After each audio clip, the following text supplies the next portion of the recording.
some money for our truck. Give us a little money for the truck. Oh, maybe they- I'll get you a- What's that? I'll get you a middle. Oh, the right one too, right? Yeah. The right from the top.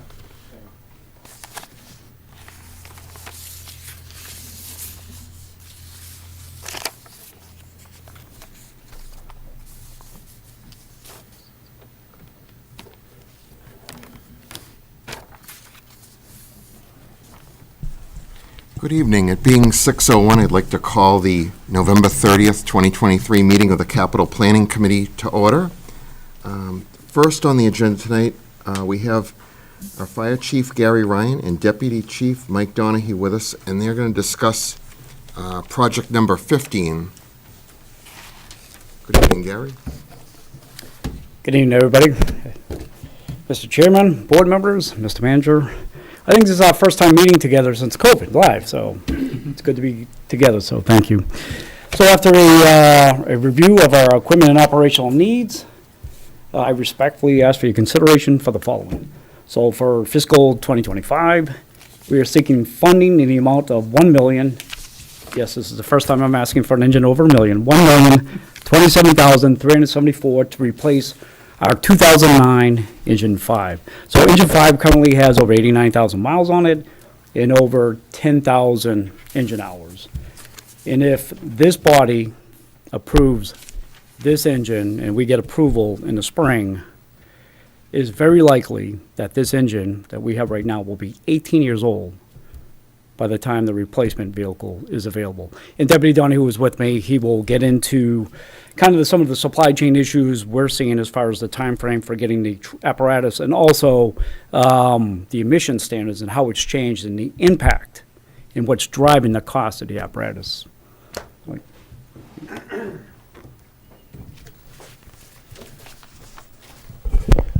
So we're experiencing a couple problems right now. First is a chip issue for COVID, which should surprise nobody. We currently have an engine that's a 2017 that's out of service indefinitely for a part. It's called the DEF header. It senses the flow and control of the DEF fluid, which is emissions related, and they're on nationwide back order. So when talking to our sales representative, the engine that we're proposing to you tonight, if it were to pass in the April town meeting and we were to sign for it in July 1st, the construction time would be 39 to 41 months for an engine. And if you're looking to buy a ladder now, it's 41 to 43 months. So there are a lot of, and the other driving factor for us is the EPA has mandated a new emissions-related motor. It's called, the standard takes effect in 2027, but that's going into, the motors are being produced now, and the trucks are being manufactured with them. And it's pretty interesting for people that are into that.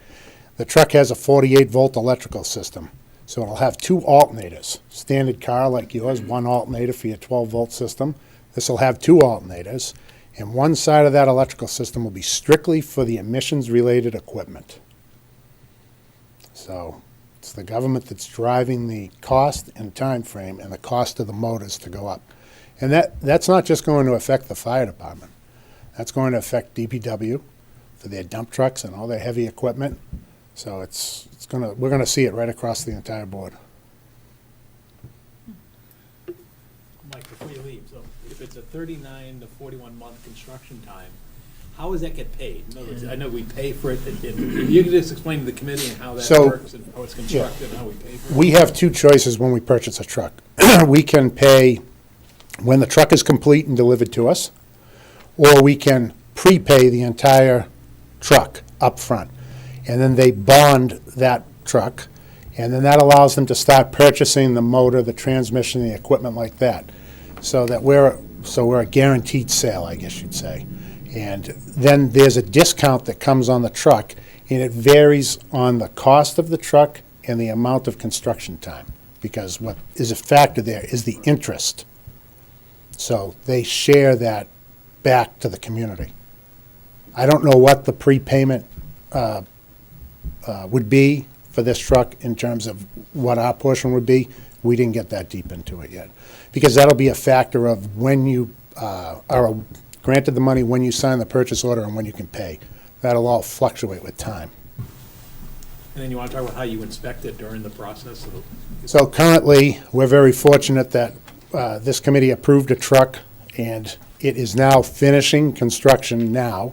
We'll be leaving for Florida on December 17th, and we'll be inspecting the truck in the factory on December 18th, and then we'll be returning home right after that.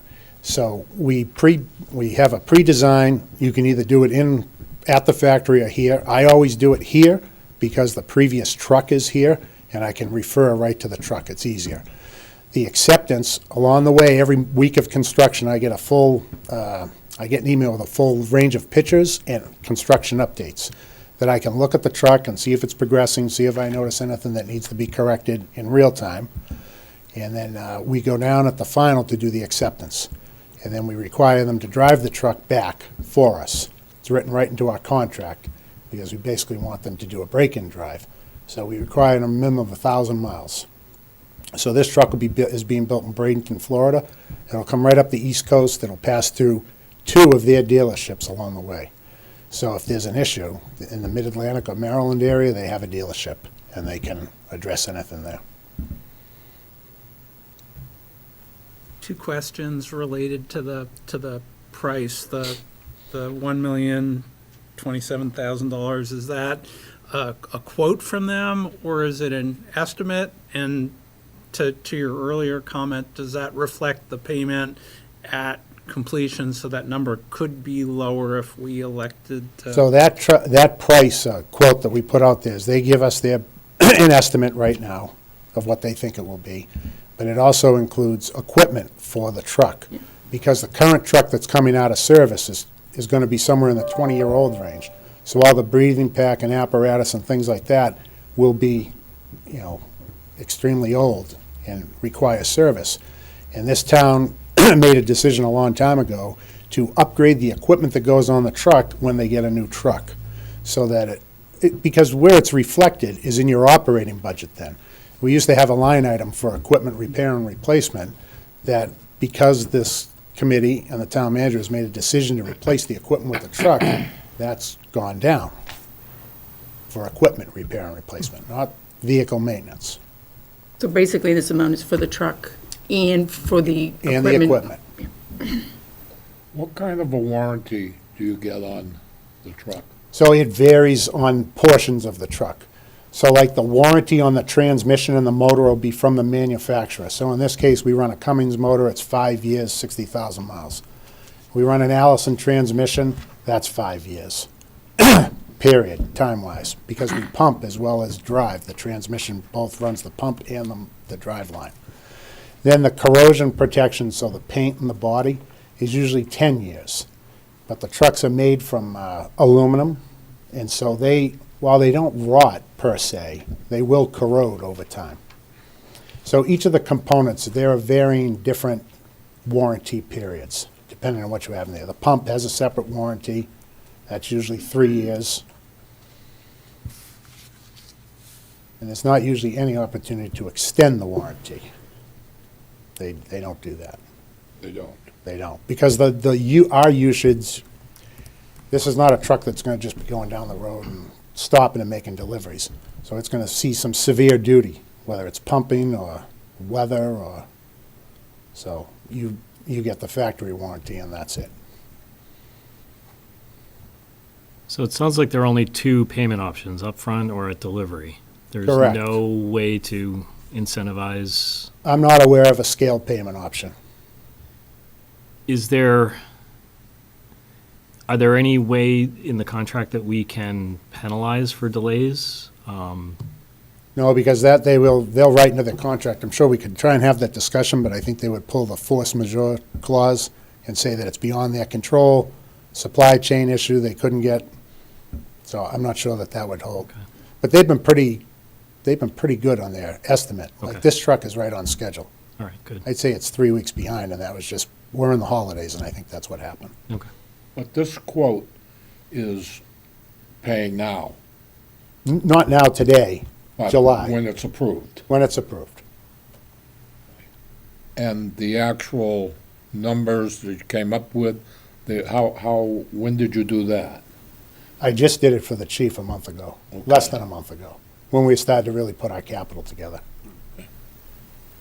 Thank you. You're welcome.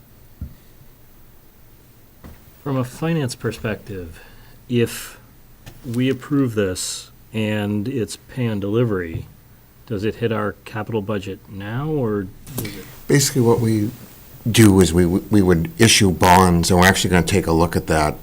But we usually issue bonds right around the beginning of the fiscal year, either just before or just after July 1st.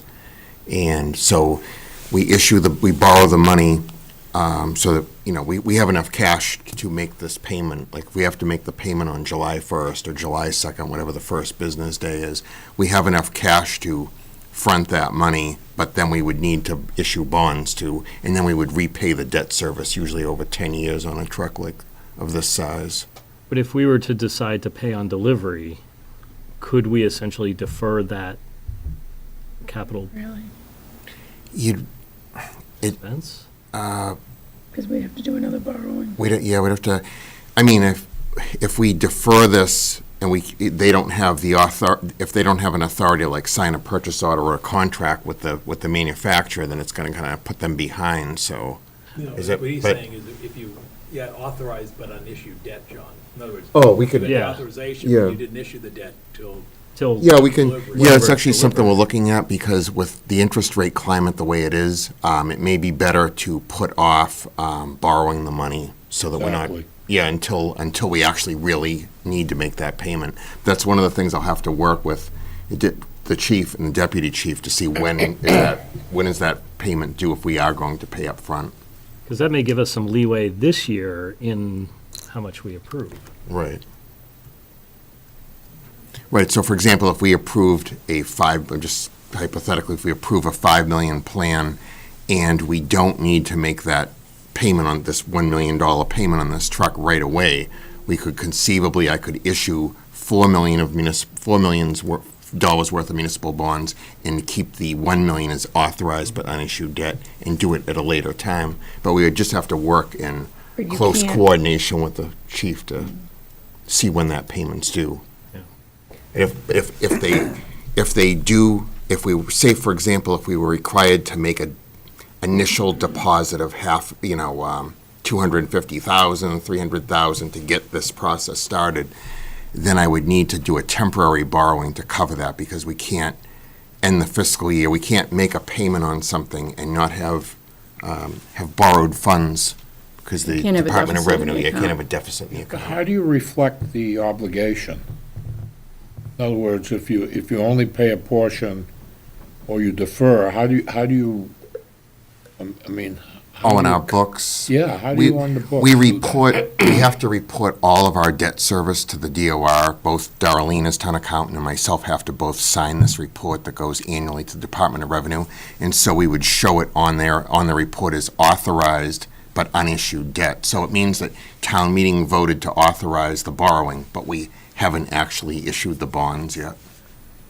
And there'd be a contract that would be signed as well. We would- So we you'd would have be a signing- legal obligation for it, but he would not have gone and physically borrowed the money for it. But it would be a legal obligation of the town, so it has to go on the town's balance sheet as an appropriation. And there's a slight Yeah. risk in doing that, right? Because if interest rates were to rise. Rise, yes. Then we would be exposed for that additional cost. I mean, let me ask a question to Mike, but the majority of the time that I've been through this process with these fire trucks, we've had to pay something down. I mean, like to build the chassis piece of it and all that, they want the money. They want something upfront. So the last 4 trucks I bought, this town has opted to prepay. Yeah. Because there's an advantage for the town also. Yeah. It's a shared advantage, the manufacturer and us. And like you said, they bond it at They that bond point, it. right? So that if for some reason they're unable to fulfill the obligation, you've lost time but not lost money. Correct.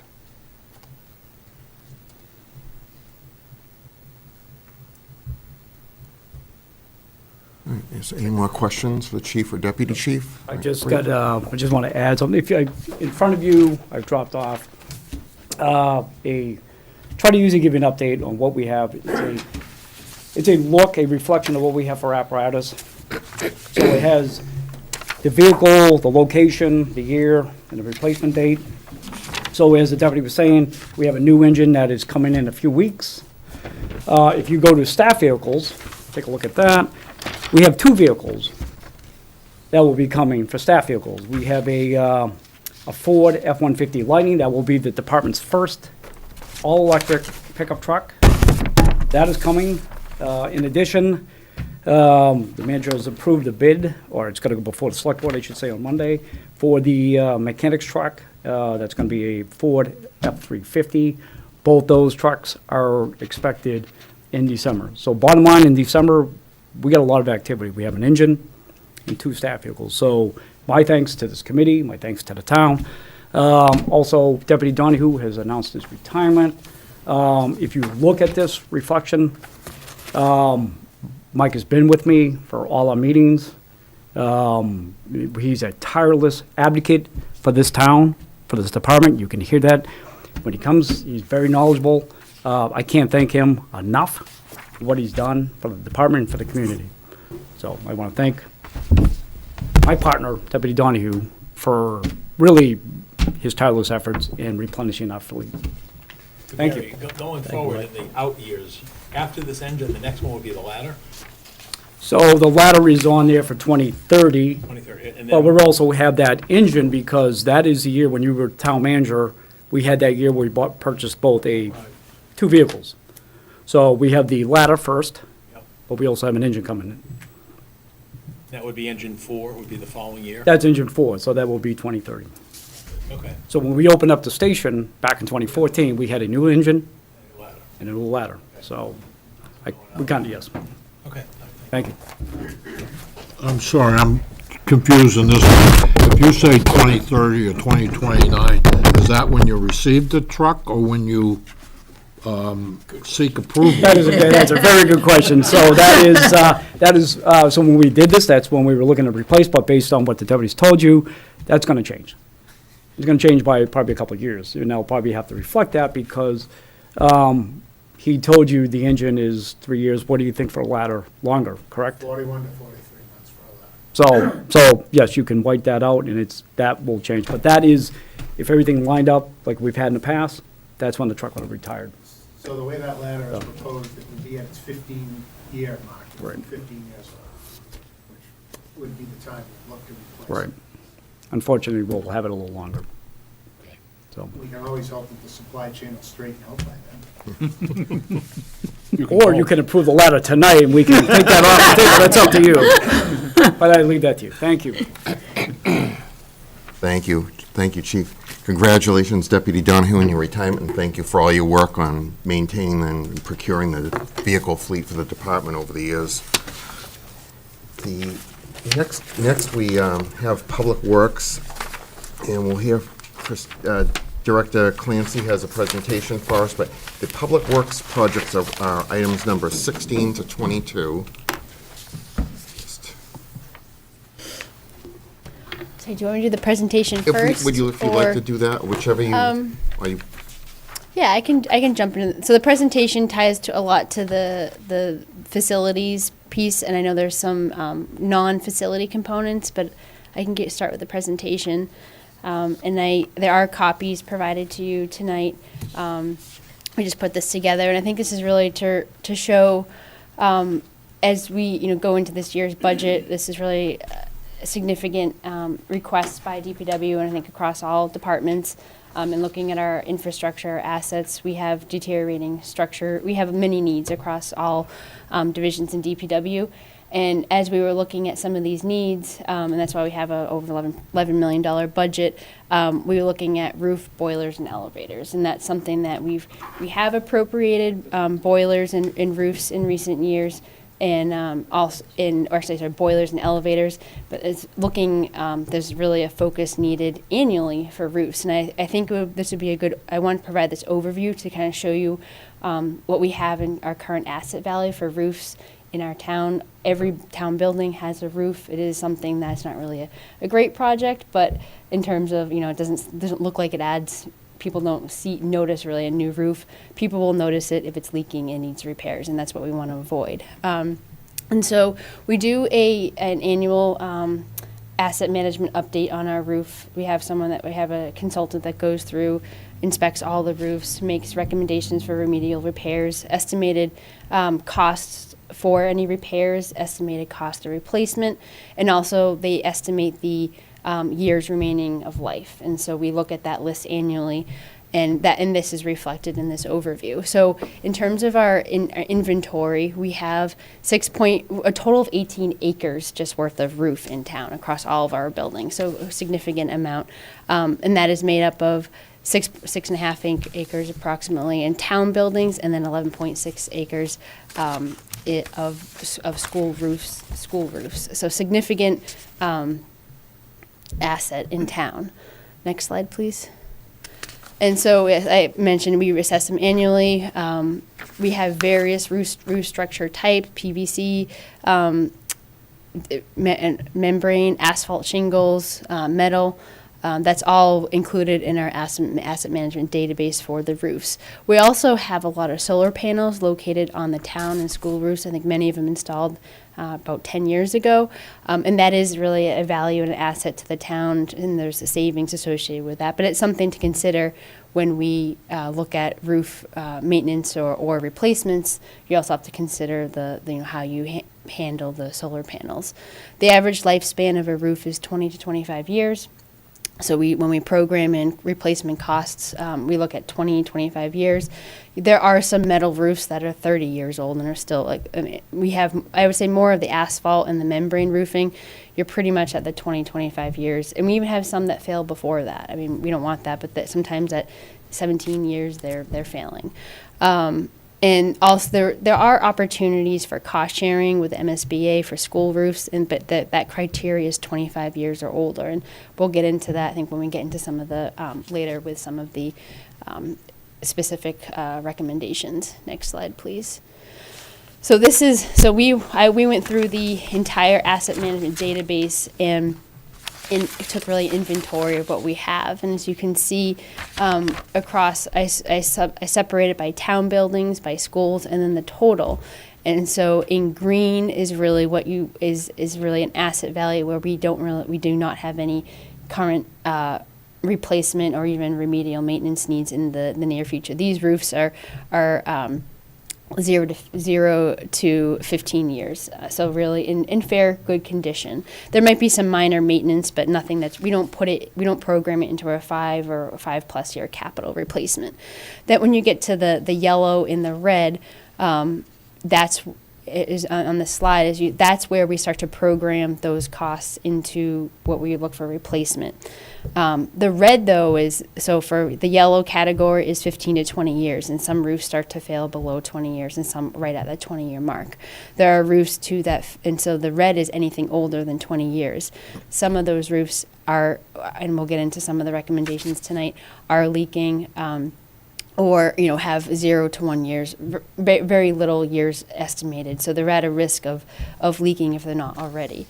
So in total, that is $31.7 million of a asset value, and I would say the yellow and the red that's really, I guess, what you see as a backlog. The red being slightly, maybe you could categorize that as potentially deferred because we haven't done a roof project at least a few years. And then the yellow is starting to be programmed into that 5-year plan. And so that total right there I do show the separation or the division between town and schools, but in totality, it's about $15 million of needs. When you do the math, so if a roof has an average of 20, 25 years, when you do the math, so you essentially have to spend $1.5 million a year on all of our roofs to maintain your roofs. And I would say this is similar to our sidewalk and roadway program. Is every year we plug the same amount of money between Chapter 90 and capital, and we really should be doing that for roofs as well. Next slide, please. And this is this is a snapshot of the 5-year capital. We'll get into more detail of the specific projects proposed this year. But as you can see, looking just programming from the recommendations from this year's assessment and looking at, that in that chart where I showed you the yellow and the red, there's some more, even though it's $1.5 million a year, we have in the red that was almost $7 million of essentially deferred. So there's proposed years, really in the next 3 years, where there's more aggressive recommendations to kind of catch, so that we don't have as many roofs in the red, or essentially 0 to 1 years of life expectancy remaining, or at a risk of leaking. And this is something that we will be maintaining, this database. Next slide, please. And so I think the focus for this presentation was really to show the snapshot of where we are with the roofs. We also we look at a roadway or sidewalk. All buildings have heating element, or minus maybe some of our barns, but most have the heating elements. So we also have to look at boiler replacement. I would say that in terms of our boilers, we've done a lot of boilers, looking at our schools, so we're in better shape. We are currently going through to develop a similar database, just to make sure that we're targeting all the heating elements in all the schools. So we'll be expanding this list, but I would say in terms of boilers, and we'll get to elevators in the next slide, please. Elevators, not every building has an elevator, but we do have an inventory and elevator, and it can be a significant expense as well. About $325,000 is what we're looking at right now for elevator replacements. So that's something also we're programming in, and it's hard to. With elevators, we do have annual inspections, but it's also hard to tell when you almost want to replace it before you start getting significant problems. Because when it goes down, that can, especially in the schools, or even really any town building, that has significant implications. So we want to try to also just kind of program in elevator replacements. But the roofs is what I see as being an annual cost that is needed. The boilers and elevators right now, I think we're in good shape, but we're seeing it frequently pop up in our capital requests, because we have them in many of our buildings, both the boilers and the elevators. I think that's the end of that. Yeah, that's I don't know if there's any questions. So that, I just wanted to, because when we get into it's more for facilities. When we get into the roofs, you'll see many roof requests, or numerous. And so I think just to kind of paint a picture that we're going to be asking for roofs annually. Thank you for that. I thought that was good, because to me, it looks like it paints a picture of you want to timely replace them and not incur those repair costs that would be Exactly. above and beyond that actual cost. So Sure. I appreciate you doing that. Thank you. And then, if we want to, I guess we'll jump into the this. non-building, or the non-school, because that's Jay and I will present the schools together. I'm just going to bring up. Okay, so the first The one we have first one's number- 16, is project Or 16. yeah, we did number 12, right? I think I had that on my, I think we've done that, though. It was a very similar request to, that was done. Yes, I think. So number 16 is the, the sidewalks. So this is an annual request. So this year we did have a asset management database for our sidewalk program, so that inventory 46.5 miles of sidewalk. We have 920 curb ramps, and so just to maintain our sidewalk inventory, we do have to spend a certain amount each year. We also have identified through that database that we have 14 miles of new sidewalk opportunities, and that's really to make some of the connections in the existing network.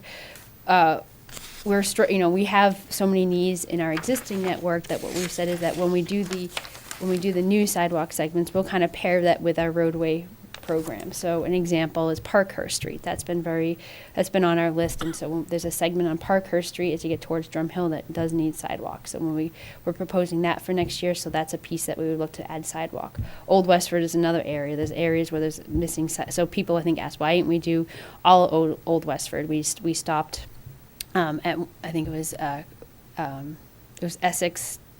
Essex, and I'm drawing a blank on the cross street, but there's a section on Old Westford too that is missing sidewalk, and that's why we paused there, and we'll continue that we're proposing that for next year.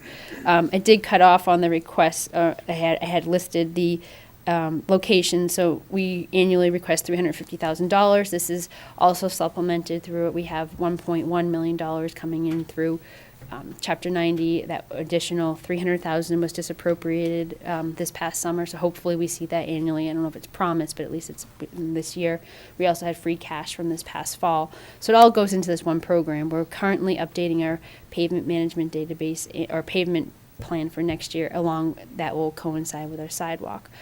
So what we're proposing, sidewalks on Clydesdale Road, Long Spur Road, Windsor Street, and then we're looking to install new sections of sidewalk potentially on Cushing Place, Old Westford Road, and Parkhurst Street. And that's really to replace or to install sidewalks as we do our paving program.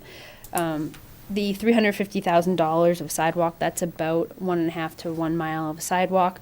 We also have the 920 pedestrian ramps, and we do need to replace some are deteriorated, some have ADA compliance upgrade needs. So annually, we do spend some money to upgrade, probably about $100,000. Depends on how our it changes annually, but that's what we're looking at potentially for next year. Are there any questions on this project?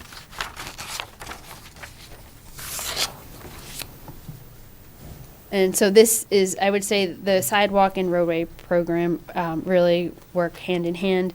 This is an annual request for $425,000. As I said, supplement. This is really to use to maintain the rating of our road. We rate our roads, and so we have our pavement management databases and maintained. And so what we're looking right now, we are updating our proposed paving list. We'll propose and publish the list probably in January. We're updating it because we had the additional funds come in through free cash, and also the additional $300,000 from the state. So what we're looking at right now is for these funds is Parkhurst Road, Cushing Place, Stedman Street, Dunshire Drive, and Old Westford Road.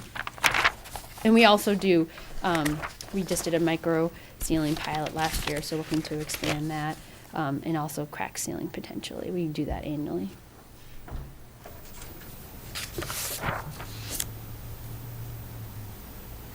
All right. So now we get into some of the equipment requests. So for the highway division, we have a mini excavator. It's a 2013 Caterpillar mini excavator. It has 3,600 hours on it. I would say DPW Highway acts as they are a construction crew at times, so we're demoing playgrounds, we do demo, we assist with a lot of our roadway and paving programs, demoing sidewalk, doing grading, we did the library retaining wall.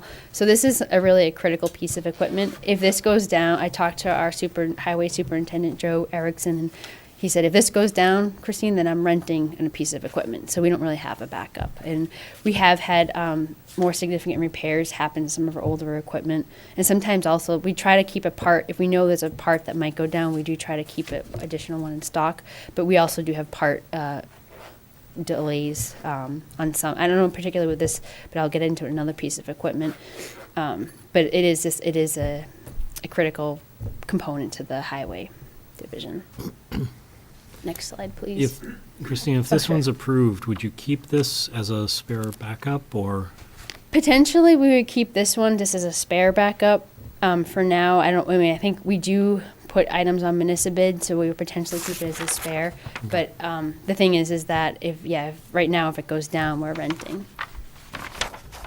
Has there been a history, given the age and number of hours? Is this a reliable piece of equipment, not reliable? I would say right now it's reliable, but I talked to our lead mechanic earlier too, and he said that it needs replacement. There's a couple other requests tonight for the highway, so I would say this isn't our top request. I know that there was only so many projects that can be voted on, and so we can live with it a little bit longer, but it is something that we do frequently use. Would stormwater or sewer have an excavator in the event it was an immediate? Yeah, so stormwater does too. Sewer, I do not believe has a mini excavator. But yeah, so I guess we could also, but I guess that would just be a downtime for that crew, so. The number that you're quoting here, is that a recent quote? Yes, so we got a recent quote, I would say, within the past 2 months for this. And this was, we said assuming that we would have it next summer. So, that was, because when we asked for pricing, sometimes they were reflecting pricing for next year, adding, I forget if exactly was a 5%, there's a percent increase, but this is reflective of a quote we received in the past couple months. This is the roadside mower attachment request, so this is a 2007 John Deere tractor. We do a lot of brush cutting around town, especially both spring, fall, and even in the summer. Especially with all the rain we had this year, there was a lot of brush cutting. This cost was deferred in 2024. It was proposed last year. This is where I talked to so the actual, even though the tractor is 2007, it is still reliable. We're not proposing to replace that. This is just the attachment, the piece in yellow that you see. That attachment is original to to that piece of equipment. And just recently, the past couple of years, the flail head has gone twice on it. It's a 9-month lead time on that part. So anytime one goes down, we buy another part, and the part is $5,000. So we right now do have one in stock. So if, in the event that it happened to go down, but we are looking to replace this for $78,000, and this was based on a quote as well. Is this your only mower attachment? Yeah, we do have. Yes, this is our primary. We do have another tractor for small, but this in terms of reaching certain heights. This is what we use.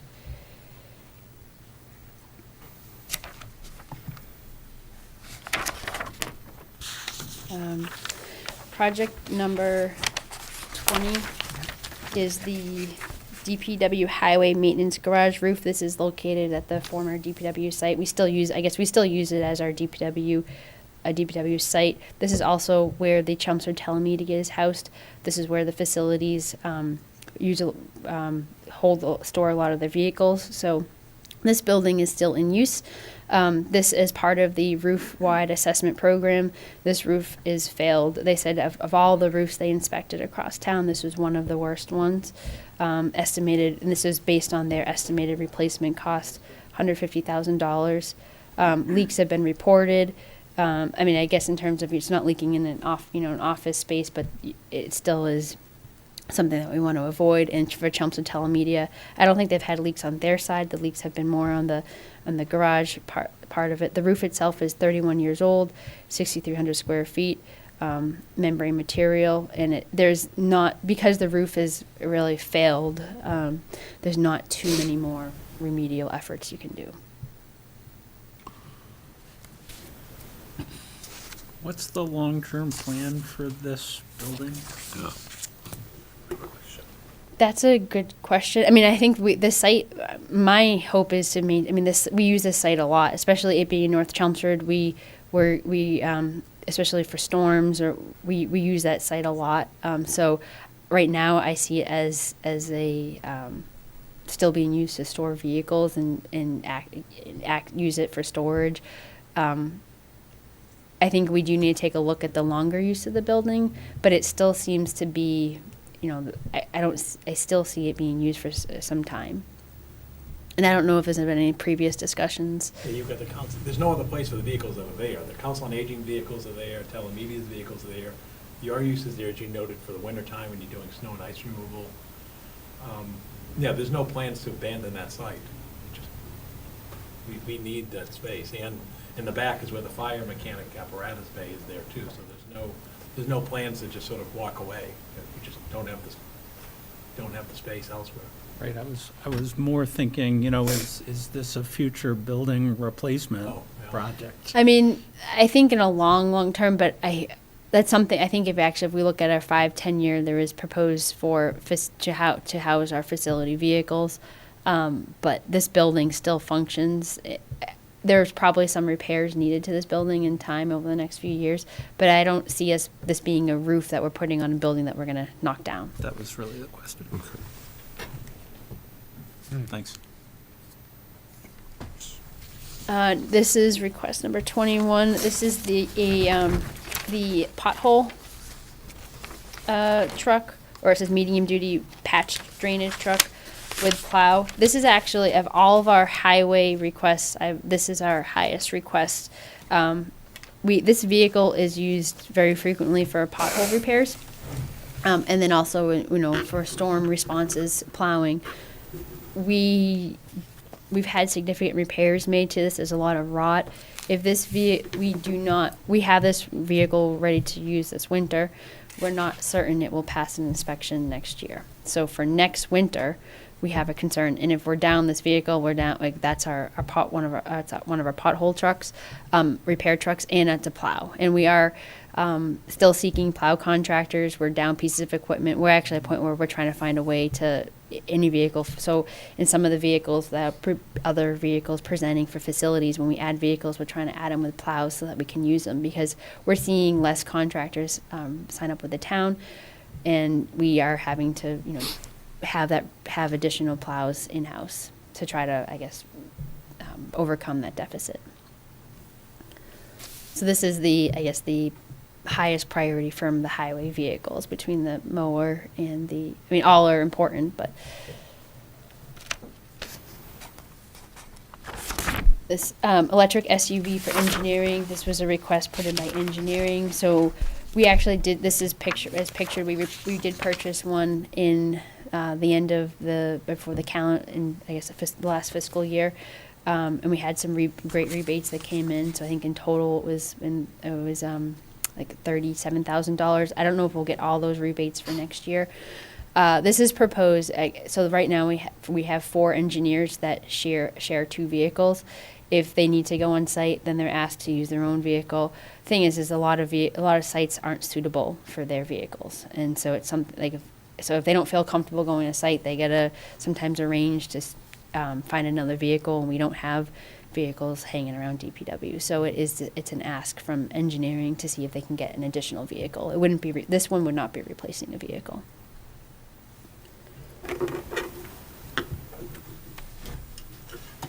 Okay, so we'll skip over Project 23 because we heard that at the first meeting. That was a cemetery truck. And then we go to Project 24, a facilities pickup. So 24 and 25. So 24 is for facilities. I would say over the years, facilities have a lot of their inventory for fleet or their older vehicles. This is a 2010 plumbing van. They want to replace this van with a 3/4 ton pickup utility body with a plow, so they can assist with the plowing. This vehicle has 163,000 miles on it, and we have seen increased repairs on, I would say, across a lot of our older vehicles for the facilities department. I think to the point where when we look at next year's operating budget, we're looking at maybe doing a slight request for our increase for request, because we're seeing more repairs needed on a lot of these vehicles in the facilities department. And this would assist with snow removal.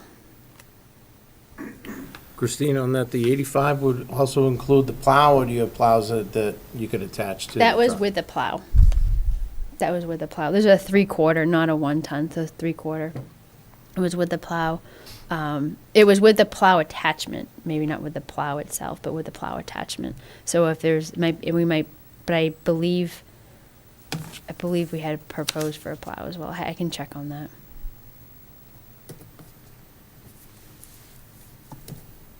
And this is essentially a very similar request, but replacing the electrician's van, 3/4 pickup utility body with a plow. The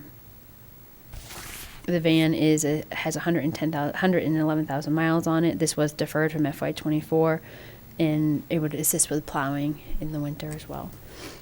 And these 2 prices, the 85 was based on a quote with a plow, and I want to say it was with the plow itself.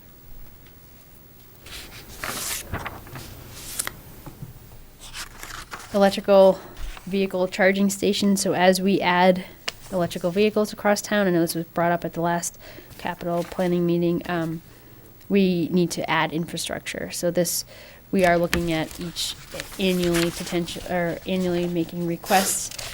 The cost for a fast charging station is significantly more than the ones that you see out front in town offices, where it takes almost a day to charge your vehicle, but they still charge your vehicle. So it's $50,000, and it would put in 4 ports, but 2 stations is what's proposed. And there's potentially some grant opportunities as well in this But we would have to it's a reimbursement, so. Where would they be located? These would be behind town offices for this year. So we're proposing 4 regular, I say regular, but they're not the fast charging stations at town offices. And then in future years, you see the 80,000, that's what we're looking at potentially, library, town offices, and DPW. And as part of the grant opportunity, they do have to be open to the public, so we do have them open. We have some at DPW too.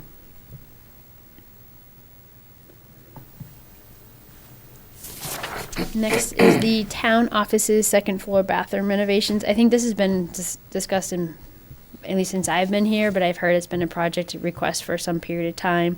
I don't know if it's been actually presented, but something that's been discussed, that upgrading the bathrooms, especially the bathrooms on this floor. They're used not only by the town employees, but by a lot of visitors to all the town meetings.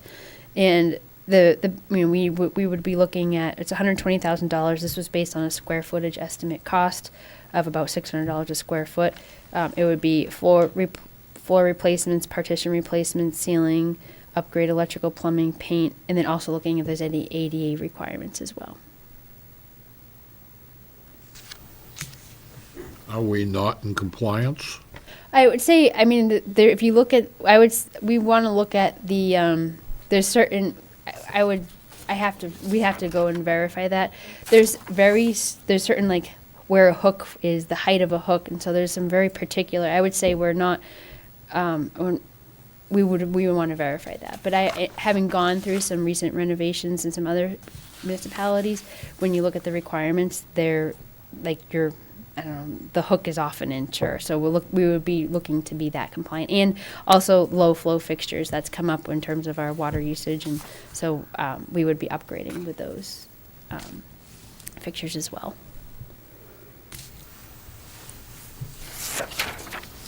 Okay, so I believe that's the last, and then we start to move into school. So I just wanted to recognize we have our superintendent of schools, Dr. Jay Lang, and our school finance director, Joanna Johnson Collins, with us tonight.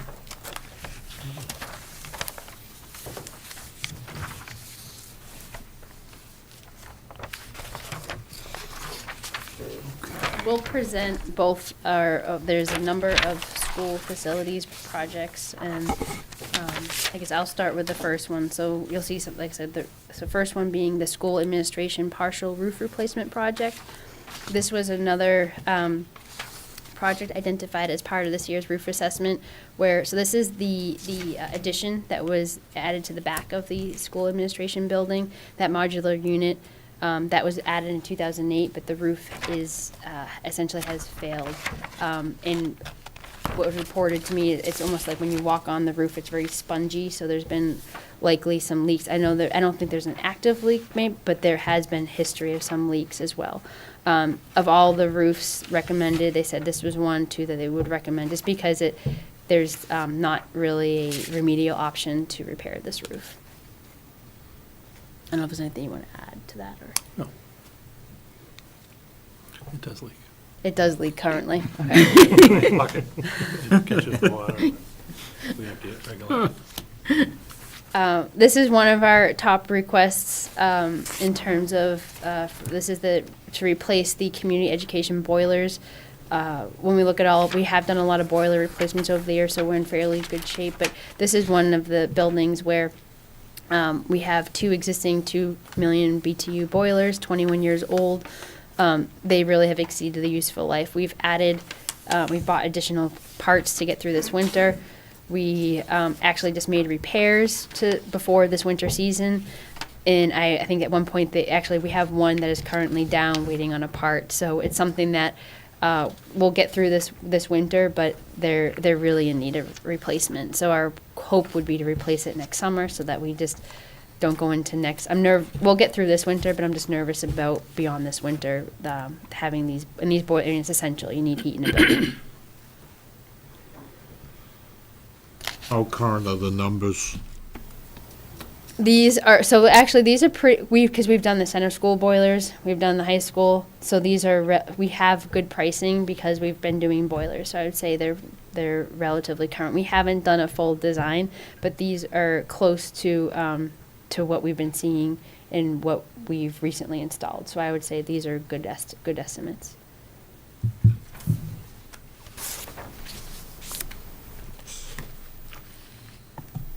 Do you want to start off with? If you Sure. like, yeah, I can help you maybe on this one. So this next project for us is actually interior roof of South Row Elementary School, not the outside roof, but inside the building. This is original to the building design when it came online. All the hallways and all the classrooms have this very kind of odd one-by-one panel construction in the ceiling, where the tiles are kind of held up with these little spline type things. And over the years, this has been something in South Row, even when I came on as superintendent, PTO would talk about and different things. It's progressively gotten worse over the years. The ceiling tiles are just starting to give way. So this just happens to be an example of one of the hallways. But and I have been there. You'll literally walk down the school and a tile will fall from the building. They're not super heavy, but it's still you don't want to have the ceiling falling on people. So it's something where you try to. DPW does a very nice job of trying to put them back up. There is some upgraded insulation type stuff behind them, but it's really kind of a hazard at this point. So again, working with Christine and DPW, we came up with cost estimates on what it would cost to basically remove these old panels and put in a drop ceiling, very similar to what you have in this room, upgrade the lighting at the same time to LED fixtures throughout the hallways, all the common ways in the schools, and then the individual classrooms. For whatever reason, in the bathrooms, they don't have this particular ceiling, so there's not an issue in the bathrooms. But throughout the whole remainder of the school are these funky one-by-one tiles. And it's unique to South Row. I don't know, again, why, because some of our schools, like Harrington and Byham, are very similar. They have a very similar setup. But South Row just happened to have this different ceiling tile design. But it's been something the staff has talked about, the parents have talked about for quite some time, and it's just continuing to get worse. I don't know if anyone happened to have been in South Row, but it's a very funky kind of ceiling, and they're just not staying up anymore.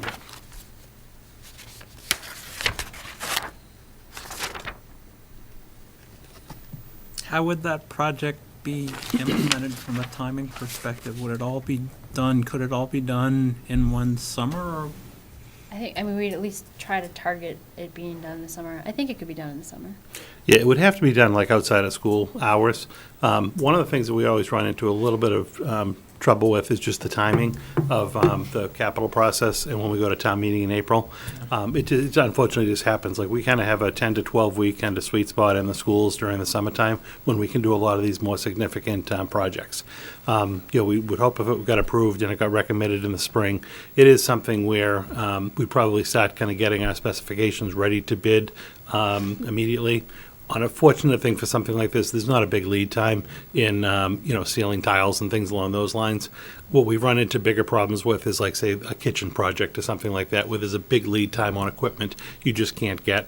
I'm not super concerned on this one just because of the materials involved, but we do kind of have that tight 10 to 12 week limit to do it in. But I think this is conceivable. The nice thing about South Row, it's all one floor. The rooms are very accessible. We don't use South Road during the summer for summer school or anything like that. So it's a nice school to be able to do a summer project in. We could also focus on the classrooms first. So if we had to do the hallways, we can do those on third Right. shift or something. So Yeah, we that's had talked something we about that could too. You potentially could break this project into two pieces and do classrooms one year if you had to, and then the hallways and all the main areas another year. So there are some different ways to break this up. That's a good point with the Springtown meeting, and you have to turn around to try and do that work in the summer. Does that make it tough for you to actually find a contractor, and are we paying top dollar because of that too? Is that time? It can happen from time to time, but I think, one example was say the tennis courts at the high school was a project that had come forward. Obviously, there's a little lead time with that. When we gone out to bid a year ago after it got approved in April, we didn't get competitive bids, so we decided not to go forward with it that summer to kind of rebid and try to get in another cycle later. Now, that doesn't have a school year component, but it's still, you're dealing with weather elements. But it does happen from time to time, and I think if we ever went out to bid and saw the pricing just was not where it needed to be, we do most of the times have the luxury of stepping back and saying, all right, let's be more competitive. Let's bid this again, say in the fall. The contractor hopefully will be eager to kind of line up some work for that following summer early. So we have done that in the past as well. I'm not complaining. There's not much we can do as far as the cycle. It just happens to work that way. With schools are only you don't have kids in them 2 months out of the year. It's the way that our budgeting process lines up. Well, I'm just thinking from a competitive standpoint, if you need to turn around that quick, then they may Right. sell it, and rightfully so, the person that's prioritizing, they're Right. gonna ask for top dollar. I think again, the environment, COVID, post-COVID hasn't really helped as far as not having less competition for a lot of any bids going on. Right. But, yeah, it is a little bit of a struggle.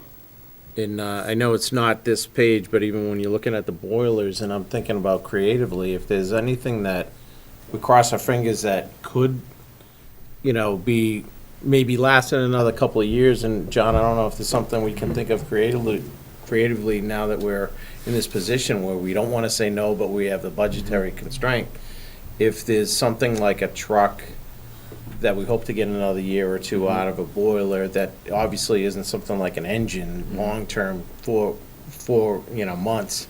If there's maybe an emergency fund that we can have as a town, and then when we need it, would have that going into that next year, I think, because I just feel like we're gonna have to be more creative Yeah, and going we, forward with some of these projects that may be able to be turned around more quickly when we need them. no, I do understand your point, Joe. We do have a reserve fund, and it's about, the funding's been traditionally around 400,000, but we have, for example, if a boiler did go out of service and it could not be replaced, we have funding, we can, replace it on an emergency basis. The only would be the only drawback would be the downtime, or if it was, a supply chain issue, but we would definitely, if something goes down on an emergency basis, we have fixed things in the past like that, we would do that.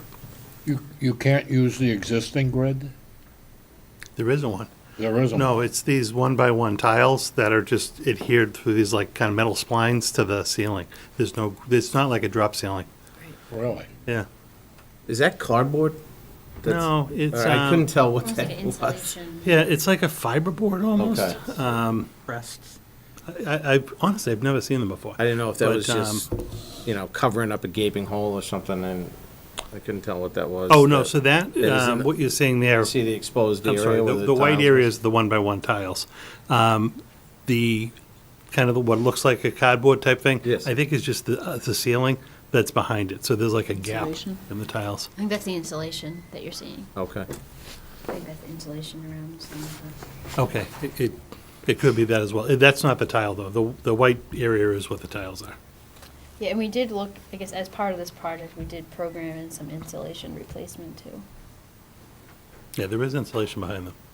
Those ceilings were really favored by architects 30 years ago because when they're first put in, they look really fantastic. They're smooth and seamless, but like you said, as time goes by and you have to get above the ceiling to do repairs, they're a nightmare and they start to wear out, and then you've got falling tiles. Right. And it's like a puzzle to put them back together again.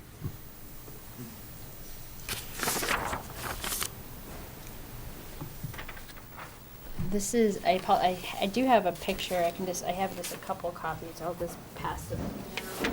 I apologize that it didn't have something today. and didn't pass. This is the South Row building. This is a partial roof replacement. So so in terms of for our report, there's roof sections, and so we have some sections that are only 3 years old, but there is about 40,000 square feet of roofing that is 25 years old. And then a third section, 2,100 square feet, that is 32 years old. They are recommended per the assessment database for replacement, 0 to 1 years remaining and then as the roof continues to deteriorate, that's where you have more potential risk for leaks. There are solar panels in this area, so we do reflect costs for solar panels. That's something that we're still working on getting a better understanding, but so we've asked our consultant, and we've programmed those costs based off of estimate, but it's something that we're continuing to look at. This project is potentially MSBA eligible through their accelerated roof replacement program. roof, window, door, and boiler program. A roof is required to be at least 25 years old. Doesn't mean it'll be selected, because it can be a competitive process, but this is a roof that is proposed. So looking at replacement is at $1.2 million for the 40,000 square feet. And that includes, like I said, includes not replacing the solar, removing it and reinstalling it. Okay, is the accelerated repair program back online? Because I know they put it, Yeah, so they took a year off last year to try to allocate some more money towards core programming, but I was on a call and they are gonna reinstate the accelerated repair program, for roofs and, Doors and windows, I think it was. No. yeah, they're not doing boilers. They- Not, oh, they No, are they- doing boilers? They're Thought it was- taking a year off. They're taking boilers From off, yeah. boilers, and they're Yeah. doing some type of a study on that. So it's, yeah, it must be roofs and doors and windows. Yeah, and it is a sliding scale. They take all the applications and then they decide. So when I have previously done it, it was, I think, you can submit for 25 years for roof, but then when they selected the roofs, they had a sliding scale, so the roof had to be at least 28 years old. But at least to be eligible to submit, the roof has to be 25 what's the years old. application timeline for? March? Yeah, so accelerated repair is before core, so it'll open up right after January 1st. And then the accelerated repair projects have to be in by March 1st. So pretty quick timeline. It's April for the core program. And We would be notified of a decision when. They kind of fast track these, so you submit by March, they get a sense of the total projects that have been submitted. Typically in the late spring, summer, if they have to come out and do something like site surveillance, they will do that. And usually at their October meeting is when they award the accelerated repair projects. So you find out pretty quickly, and their hope is, say on a roof project, that you can actually schedule it to get done that following summer. So if we apply for one of these projects, say for March of 2024, this coming year, if we get notified 6 months later in October, they would hope that the project could be done during the summer of '25. And they give you actually an extra year, so you could potentially do it all the way to the summer '26 and still qualify. So they move pretty quickly on those. You just don't know who's going to be applying. So, 25 is, say, the minimum threshold, you can apply. And if they have a lot of projects, they basically go old to new. So 25 might be the threshold, as Christine had said. But if, they might only get down to the 28-year-old roofs or the 30-year-old roofs that year, just depending on need in other communities and what they provide. If we were to approve this project, would that hurt our chances for that program? Or would it not make a difference? I'm sorry, I don't think I follow you. If we were to approve this for potential funding through this, and you were to also apply to that program. Well, I don't think we would do that. Unless, correct me if I'm wrong, I think we would be looking at all these different projects. And then if there was one maybe that we thought would potentially qualify for MSBA funding, we might say, all right, let's apply for this one for MSBA funding to see if we can get it. We wouldn't put it through capital. Okay. You can't go through both. But it doesn't give you an advantage if we've approved funding in advance of the application. Right, it doesn't hurt, No. it doesn't hurt you. Well, I didn't know if we approve this now in case it doesn't get the funding. But the problem is you want to do this over the summertime, and we won't know until October, Okay.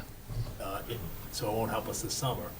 And then the other thing is the reimbursement significant, it's probably 50%. About 50%. Right. Yeah, so that's why you'd want to see if you could get funding from the state, because, you're leaving, significant amount of money on the table. Possibly 600,000. so- Right. Ballpark, Exactly. yeah. Yeah. This is Okay. one that you would probably want to. So to follow up on Chris's point, though, when you're mentioning this potential program that you'd be able to do with this roof, is that part of the process, like you mentioned in this roof, when there's a lot of roofs to consider? So is this one that may be lower on the priority list for us? Because if you can get the funding, then it'll be off the board for next time we sit Yes. down. Yeah, Yeah. you Okay, can that's come good. back at fall town meeting and ask for the funding if you have the state award and you knew about it, and then Right. do it at that time. Okay. Yeah, You're not going to incur your costs until the following fiscal year, which is '26. There is a time, and it might be the fall next, if this was selected, my understanding is that you have to have like a note, you basically have to commit to so many funds, and I think it would be next fall. So you have to have a commitment to funds once you're awarded, and that would be next fall, if we were We selected. could do it at the fall town meeting. Mhm. Yeah, I mean, in the end, when we get the whole list of projects, we have to kind of prioritize. If there's some roofs that would potentially qualify, it certainly doesn't hurt for us to apply to do that. particularly the most needy ones or the oldest ones, because they're gonna stand a better chance of going at it. And then, again, fortunately, we would actually know by, say, next October if we get it. And some of these roof numbers are very large, so to get 50% back for them would be a good go. So for this year, this is the only roof that could be submitted for MSBA. It's looking at a couple of years where because a lot of our roofs that are starting to fail, not failed yet, but starting to, are 20, 22, 23, so they still have a couple more years until they're MSBA eligible. As you pointed out, this is one of a couple of projects that are $1 million plus. If this one went through capital planning, could it be phased? So we were talking about this when we were submitting projects, because so we already have 3 other sections. I think this is divided into 5 sections, and so you could do a part of a roof and defer the other, but how many more?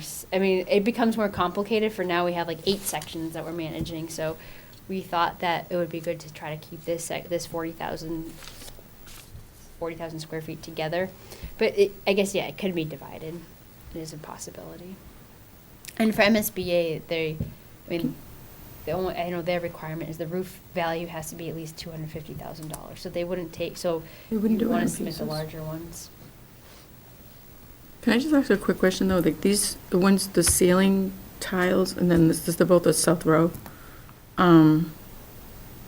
The roof isn't leaking at South Row. Like, would that impact, like, the ceiling tiles? Like, if we put in $900,000 worth of ceiling tiles, and then we don't do a roof, and that leaks, and then we, Very good point. Yeah, I mean, there would, I guess. they're kind of like one, like, you have these, but then they leak, like, what will happen? Like, Insurance If claim. we do the ceiling tiles and you don't do the roof, I guess we have the threat of there being leaks, but the leaks would probably be more point specific, I would think. It's more at seams, and so, I mean, we Okay. do, it's just a big number, the 900,000 for ceiling tiles. I just wouldn't want to spend $900,000 if the roof was leaking onto these new tiles. Like, that's it would just be like- more spot locations. It wouldn't be like, okay, it would be a very, very small so these leaks that happen, there's a bucket on the bucket because there's 1 or 2 tiles impacted, so So I guess these two that, projects should almost go hand in hand, almost. If you were going to do one, you should really do a roof. yeah.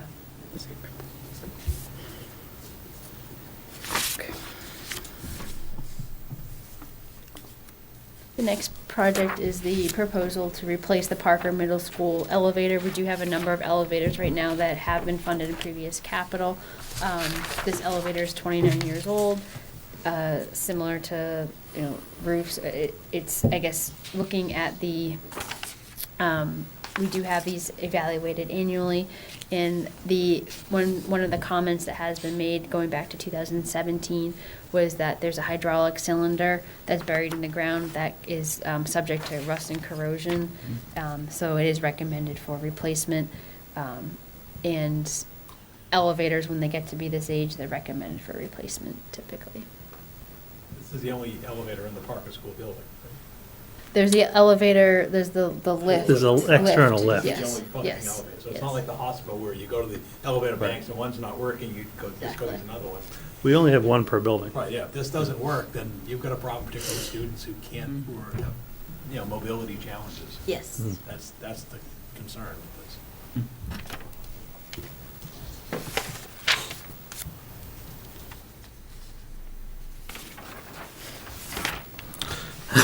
Want to do this one? The next one is a very outdated piece of equipment in the main office area at Parker Middle School. And this would be to basically add a roof-mounted energy recovery unit to add fresh air ventilation into the office area of the school. And the teacher's room too. Oh, I'm sorry, yes. Yeah, And there's also, okay. Yeah, so there's really 2 parts. One is the administration area and then the teacher's room, one being $150,000, one being $100,000, to bring ventilation to those spaces. We've done it through ARPA, I think at Byam and Harrington, bringing ventilation to some of those more interior areas, so that would be part, essentially, similar to those previous projects in some of the other schools. And these costs were updated, I say, in terms of, this cost, we did have numbers from 2016, they're very, very dated, so we're carrying some significant increases just to try to mimic some of the costs that we have seen through ARPA. I would say these costs are the wild card costs. It's hard for us, until we get into design, we don't know, but we've carried significant increases from the 2016 report.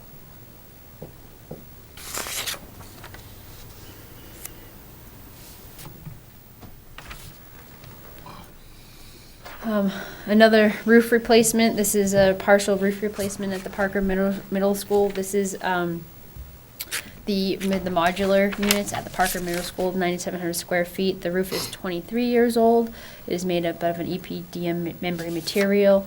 And this was part of the modular installed in 2000. There is significant ponding on this section of roof, and as more ponding you have, the more weight on the roof, and so it's more potentially for leaks. I don't know if we have active leaks right now in this area, but there has been all these requests. There's been a history of leaks, and we've had to make some patch repairs. And in terms of this, in these recommendations on the assessment report we received from the consultants, it says expected life remaining 0 to 1 years. So we're at a point where we're recommending, it could leak tomorrow. Hopefully Yeah. it doesn't, but. No active leaks right now. I think anytime there has been a leak, again, it's been one of those isolated leaks on a seam or a joint. Been a lot of maintenance, a lot of patching and things along those lines. But there is only just so much patching you can do. At some point, the life really has been exceeded. Mm-hmm. And the fortunate thing about this and the other flat roof is we don't actually have solar panels on them. So these projects would be a little quicker to actually do. I think it's conceivable to think, again, material-wise hasn't been too difficult to get on these. I think it's conceivable to be done during the summertime. Has some of the damage been accelerated with all the rain that we got over the summer? Funny you say that. Not, we've had some damage on some other roofs today. Where? So some, I would say, more ponding. So if there's more, if the flat roofs are subject to more ponding, if there's more ponding, then if you have more rain, I guess more weight. We also are having a situation on a DPW roof where we're seeing turkey vultures are eating the roof. So we're trying to just currently figure that out. We've had holes, and there's I guess we do keep on top. As soon as we find a leak, we go out there. But yeah, there's turkey vultures that are, and that has actually, when you Google that, that is something that can be So funny. common. I don't know what it is, but there's actually some holes in some of our roofs from that as well. And from, I guess if it's flat and it's subject to ponding, the more rain, the more potential weight. Also snow. So after a storm, also clearing that roof is important too. David, going to your earlier point, this is a building that they're seeking to replace. But even if that replacement were to happen, you still need this roof for 5 more years. Right. So it's, Yes, so it's not yeah. like, just forget about it, we'll hope to replace it, but you're gonna need that roof.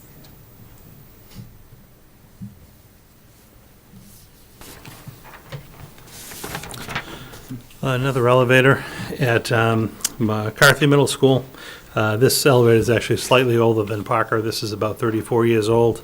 Again, it has one of these hydraulic cylinder bases that's kind of buried in the ground. You can't really get at it to inspect it. It is a single elevator in the school.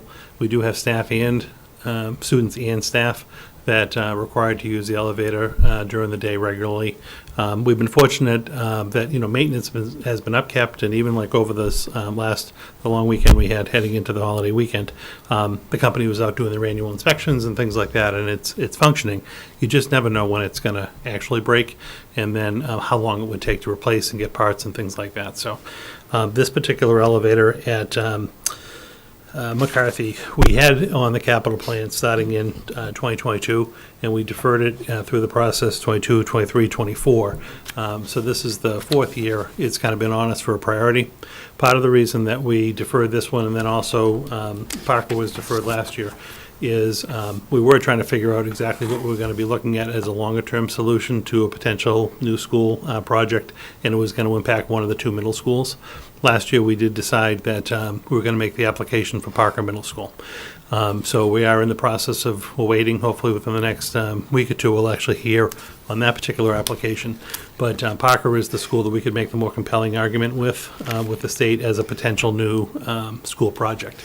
which means McCarthy is definitely going to remain an active school under any scenario. So whether we do a new middle school or not, it would not be McCarthy coming offline. McCarthy is very structural, it's an older building, but I mean, it's very, sound, it's got good bones and everything. It just needs some renovations and repairs because a lot of the systems are, 30-plus years old. So at this point in time, we know McCarthy is going to stay. We've deferred the elevator for, again, the last 4 years. It really is a priority for us to move forward on this one. Is the number, it's 4 years, is it a new number or is it a 4-year-old number?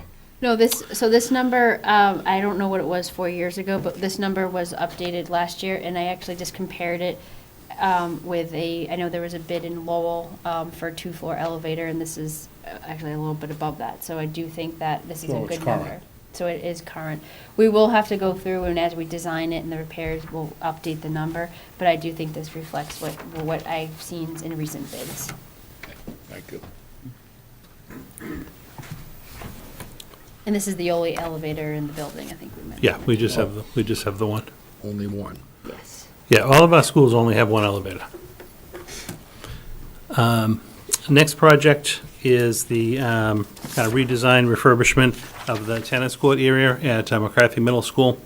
We started actually talking about this a couple of years ago internally.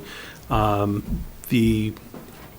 forget the reasoning, but there was a, Paul, do you actually remember how this came up It came up at town, it came up at, for this particular project? yeah, because it needed to, the idea was to we sought town meeting approval to replace the tennis courts. Oh, okay. Because that was the idea, we're gonna put the road through the police station. That's right. Okay, so this did come up maybe about a year or 2 years back. At the time, we stepped back. We actually put a little committee together to take a look at that particular property to see what would be the best use of that property for both school and community after school hours and whatnot. The working group got together and said that really some type of a multi-use facility would be worthwhile, something that would incorporate recreation, so certainly some inclusion of, say, some new tennis courts, basketball courts. We don't have a lot of outside basketball courts, so that was something that had come up. Potentially pickleball is of interest to people lately. So a multi-sport type complex, also with a general, because it's very nice shade and everything too, a picnic area for maybe families if they're there to have the kids play. The skate park is right there. Families are often overtimes at the field and the track for sporting events. So a multi-purpose type field. We've also looked at trying to find a way to kind of connect that back parking lot of McCarthy Middle School to the police department, either through some type of a little pathway or maybe adding a little bit of parking right off the curbing so that we can have some cars there and have some access to the community room.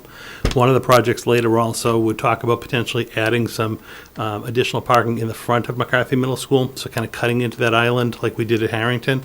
We also did at Byham, which creates some parking spaces, which would also then potentially we could look at some pathways over to the police department to have some extra parking for them as well, which I know was requested. But what's before you tonight is actually, we have been working with a firm, Kessel Booz, to take a look at putting some designs together for us, some conceptual designs, also helping us do some cost estimating on the project and what it may cost. Christine and her staff were also helpful to put some budget numbers together for us for this particular project. So I think we have a pretty good concept at this time. The Kessel Booz group is going to be providing us with some schematics and again just some conceptual drawings. We'll bring that back to the little working group that we put together over the next couple of months. The cost really isn't going to change significantly.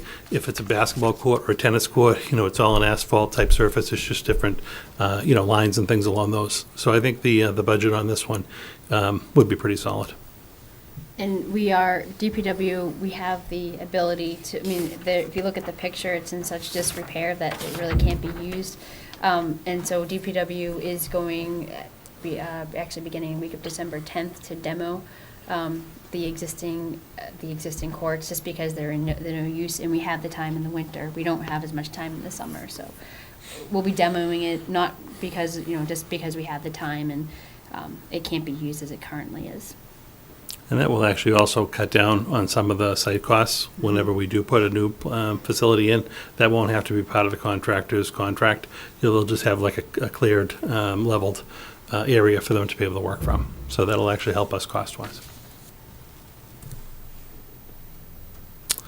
Next project for us is one you're going to see this year, and then in the upcoming years as well, you may see some more of these. But the most significant one for us is a kind of complete renovation redesign of the front entranceway of McCarthy Middle School. And this is done primarily, I'm not sure if you're familiar with McCarthy, but to actually create some containment as we're coming into the building. So most schools, when you walk into the building, there's a sight line right in the door where you get buzzed in. There's an office or a secretary who kind of checks on you, checks your credentials, gives you a pass to go into the building, and then you're able to go to a meeting or wherever you're coming from. McCarthy is the only school that we have that there's no sight line to the main office when you walk in the building.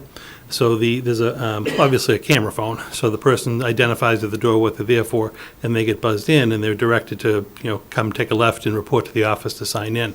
But technically, when you come in that front door, you do have access to the building. So you could go up the stairs, you could take a right and go down a hallway. There is no staff watching you because the office is not adjoining that front area. So we need to create, I don't know if anyone has been to the high school recently, but this was also a concern at the high school.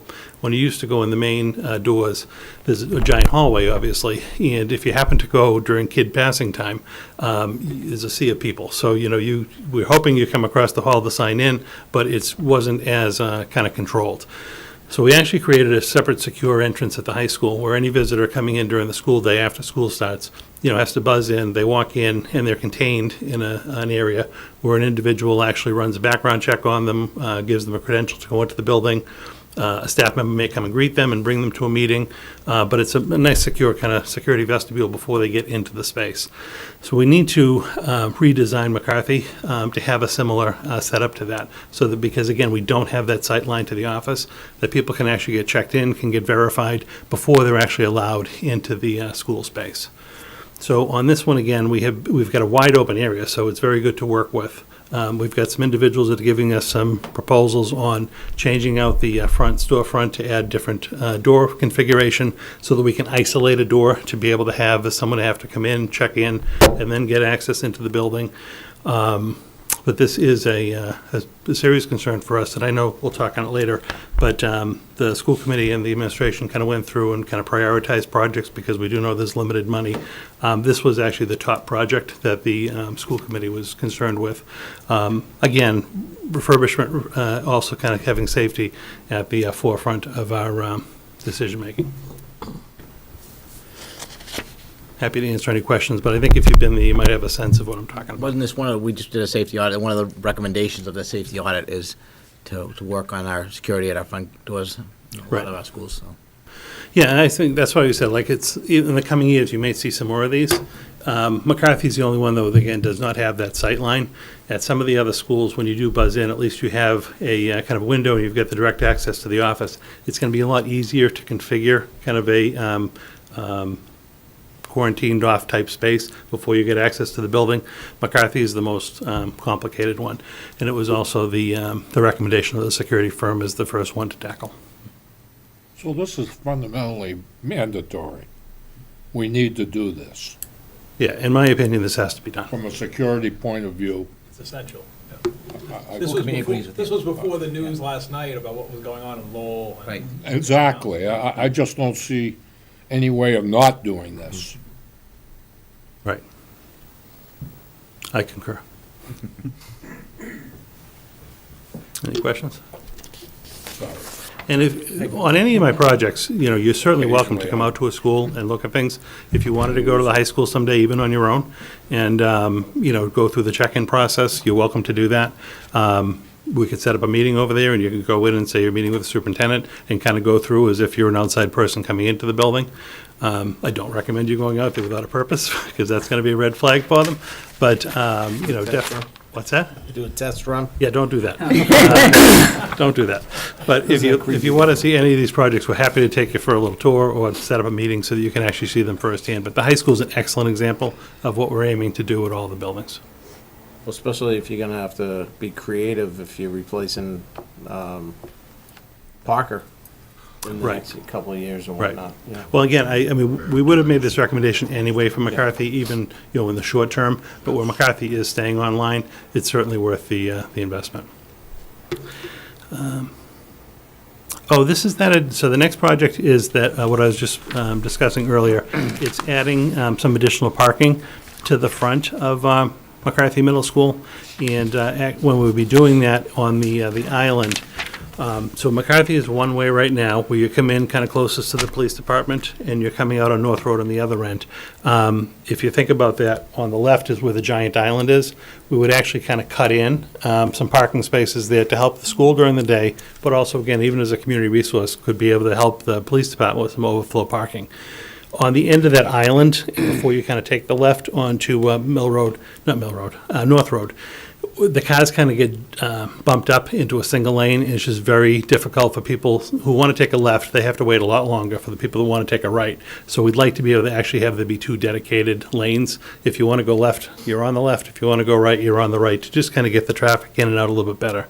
And this is something that DPW would actually be able to work with and do with us. It's more of a just a funding for the materials and supplies, and I'm sure some staff time and things like that. But that would help us quite a bit with the front of McCarthy Middle School.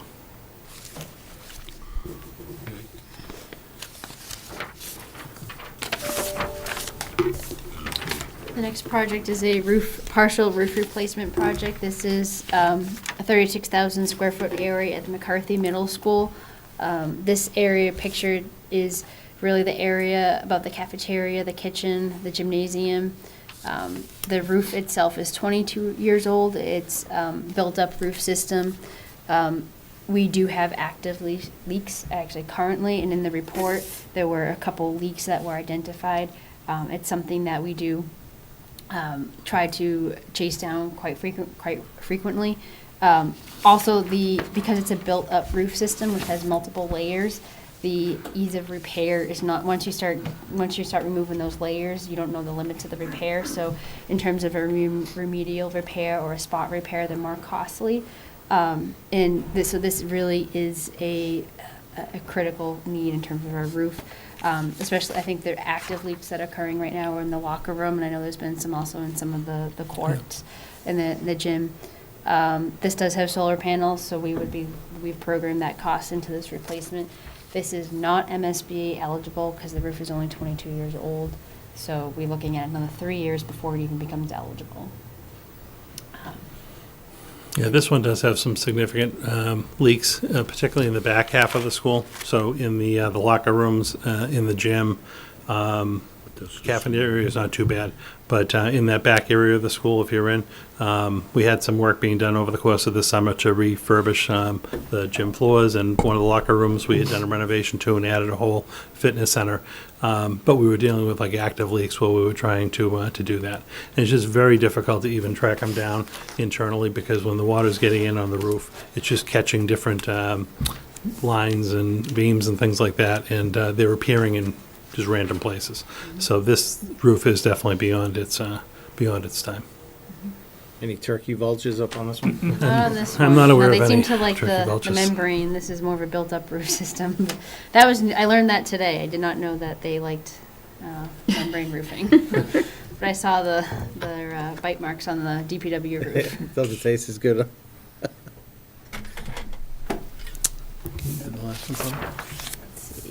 Yeah. And the last project for us, school-wise, is a renovation of the art wing of the high school, or the art classrooms at the high school. We have 5 designated classrooms at Chelmsford High School that are related to the arts program. 3 of them are kind of practical arts classrooms. 2 of them are more kind of computer software design type rooms. And this is a space that we've been talking about upgrading for some time now. We did defer this item last year. Obviously, we had a long list of important projects as well, but wanted to bring this one back to the forefront. This would include actually relatively minor construction. The floors are very all different materials, a little uneven. It would mean new kind of plank flooring like we put in last year at the science labs at McCarthy, and also the modular classrooms at both buildings. It came up beautiful. We would do something like that, just replacing the existing lighting in the drop ceiling. They have drop ceilings already, but replacing tiles and replacing lighting to an LED, paint in the classrooms, very minor electrical work. There's only about, we're estimating based on the initial quotes, about $85,000 and $90,000 worth of construction. More of the cost on this particular project is coming in because of the computer labs that have to be upgraded, and even like the furniture and some of the equipment in the other labs, non-construction, but you still have to cost it. It's approximately $70,000 per classroom. So you're looking at about $350 just in the equipment and computers and whatnot for the actual rooms themselves, about $85,000 in more construction type costs. And again, because none of this is perfect, we've got about a 10% contingency we're covering. Because again, we have quotes, but we just don't know when it actually does go to bid, who's going to bid it or how many bidders we're going to have. So we are carrying a contingency on this project. Because there are 5 classrooms, is this something that could be phased over a couple of years? It could potentially. I think again, like 2 of them are computer related. I would have to go back and just kind of think that if we were going to do that, because I don't have a breakdown of what the cost per, like in each individual room is off the top of my head. I have a feeling that the 2 computer labs cost slightly more than just the 3 labs with the more the furnishings and things like that. I could certainly get an updated per room cost. What I would want to do is the construction portion of it so that it was all clean and all the same at the same time, because if we're going to be putting flooring down, I'd rather do it in 5 rooms because they're all a joint. So these 5 rooms are all interconnected. I'd want the same floor. I'd want the ceilings to be updated, paint, things like that, all at the same time. And then potentially, yes, we could do the outfitting of the equipment or the technology, a couple rooms, whatever, this year, put a couple rooms on for a future year. And I could get the individual breakdowns of the rooms.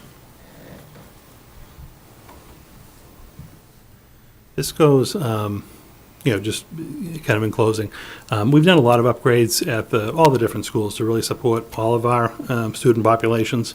We've done a lot of work to support athletics. We've had a lot of upgrades to, say, our gymnasiums and our turf fields and things along those lines. We've put a lot of money recently into the auditorium replacement at McCarthy, which looks beautiful. I'm very glad we did that. And that's really kind of helping our theater population, our theater kids. This is a project to really kind of help our students that are really into the arts. So we really are kind of thinking about helping all and making sure that everyone has a space that they like to work in. So that they really feel kind of that sense of belongingness at the school.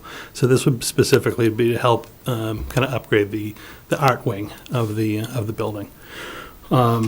In closing, the school committee, again, we realize we have priorities, even on the DPW end, because, roof spoilers and windows are important as well. They all have to be considered. I know John did send you out the list from the school committee perspective of kind of how they prioritize the projects, knowing that we can't fund everything in every year. So we always kind of hope you take that into consideration when you're deciding. Like I said, if you ever want to come out and see a school, or if you want to see some of these specific projects, more than happy to take you and give you a little tour around the schools. So the November 15th priorities that you sent us is up to date? Yes, that memo from Dr. Lang, that's the one. That was after they met, correct. Thank you. Thank you both for all the information. Thanks, Christine. So that concludes, here a review of each of the projects that have been presented. So we'll now move into the discussion and questions segment.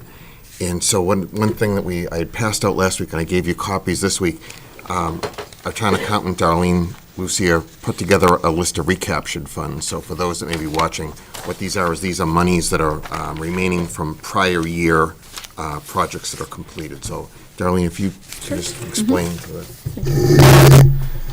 Yes, what I do is, I run my reports and any balances in older projects and check with the department heads on these projects to make sure that the projects are completed and that the money that's available, that's left from these projects that can be recaptured.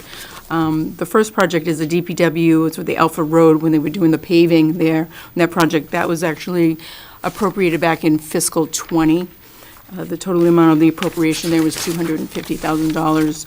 So we have just under $7,000 worth of recaptured funds there, the $6,911.95. The next project says, it's actually, this says engine 4, but it's supposed to say engine 1, and I'm sorry about that, that was my typo. But that was the engine 4 back in, again, fiscal year 20, when that was appropriated. That original appropriation was $718,960. There's just a little over $4,000 there to recapture. There's just, that engine's been on and has been fully, all of the equipment is fully on that truck, so this is just a small balance left over on that. The other 4 projects are all in the fiscal '22 projects. First one is this was at the COA, the senior kitchen. It was a ventilation system. I'm sorry. This was the South Row. Sorry, the school South Row kitchen ventilation project. The amount there balanced to remaining is $95,900. The next one is the COA, was the parking lot. The original project for that was $300,000. We've got $13,308 that we returned on that. And then the library emergency generator that was put in, that was $145,000, and we've got $58,275 to recapture on that. And then the parks truck, heavy-duty truck that they purchased back fiscal '22, it was for $75,000, and we just have a small amount remaining on that of $1,189.58. So the total is just under the $160,000 of $159,605.92 for recapture. Those Just a projects. quick question, why did we have so much recapture in '22?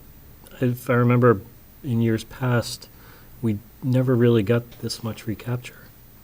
It's just depending on the project, I think, at the time. I don't know if Christine can, you really weren't even here when we were doing these projects, but it's just the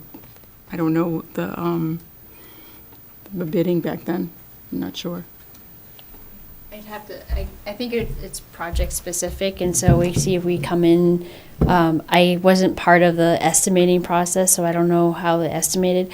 I guess one there was the South Row, that one. The South Row kitchen ventilation system. Okay, because we still have an active capital project on that, but maybe that was FY '22? This one is the fiscal '22. Okay. I think we still have to do that. Yeah, we're in the process of that. So that's the one that, all the other items, but that one I thought we still had to do. Unless we double dipped with ARPA, not to say double dip it, we were looking at ARPA, we can confirm that. Yeah, we'll definitely want to confirm that, because I double checked these with Joyce. Joyce, okay. Yeah. Yeah, because I went over the list with her too. Unless I'm picking the wrong project, Because I'm trying to think, we went over a list of projects, and there was the, I don't have the list with me, but I went to go over a list. So we can follow up on that just to check, because I just know we were just getting quotes on that, I believe.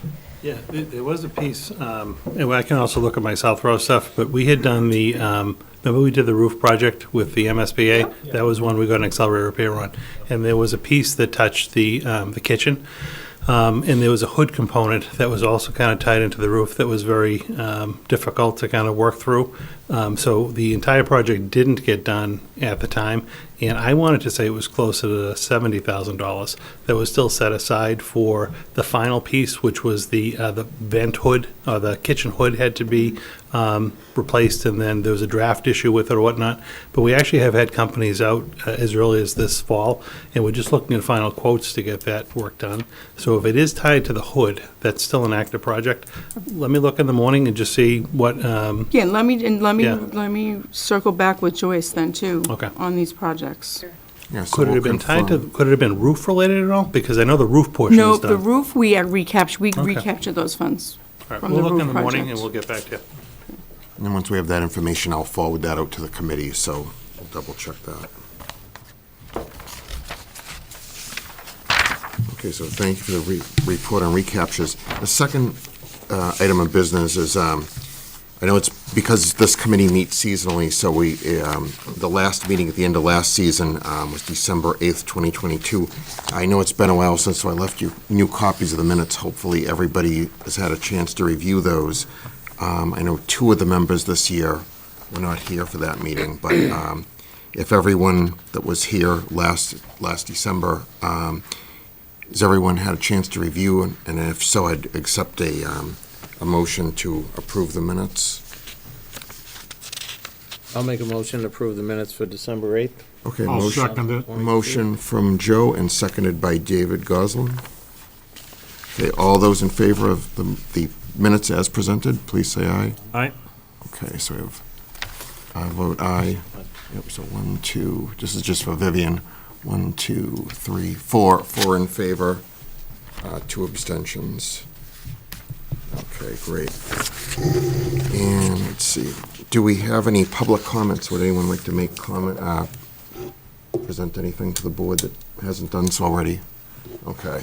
I'll just comment. Sure. I have a question, too. Sure.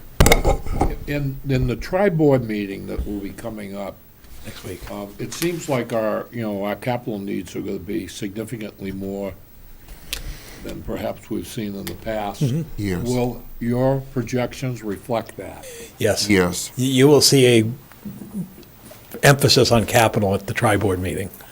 You're gonna see, yes, I guess the short answer is yes.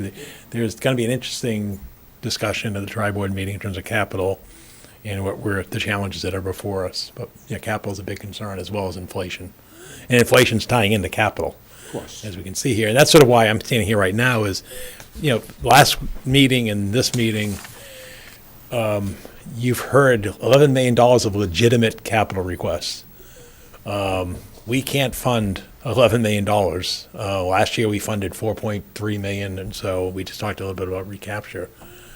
My other thing I'd point out to you, even though we haven't spent any time on it, you haven't heard, is if you look at the other 4 years of those capital year summary, it's around the same amount. You're talking $11 million per year. So the idea of, we can defer items to out years, that's really not, going to be an effective strategy. So my only comment is in my discussions with John is, and John can get into it in a discussion with the board, is we're going to have to up our game in terms of the amount of funding for capital, but realizing that we're in a constraint in terms of budgetary, and it comes down to real simply is that, and you're reading this also if you're out there in either the local media, such as what the town of Drake is experiencing and was reported last Sunday in terms of a foreseeable projected multi-year budget deficits, what other towns like Westford are looking at right now in terms of funding deficits.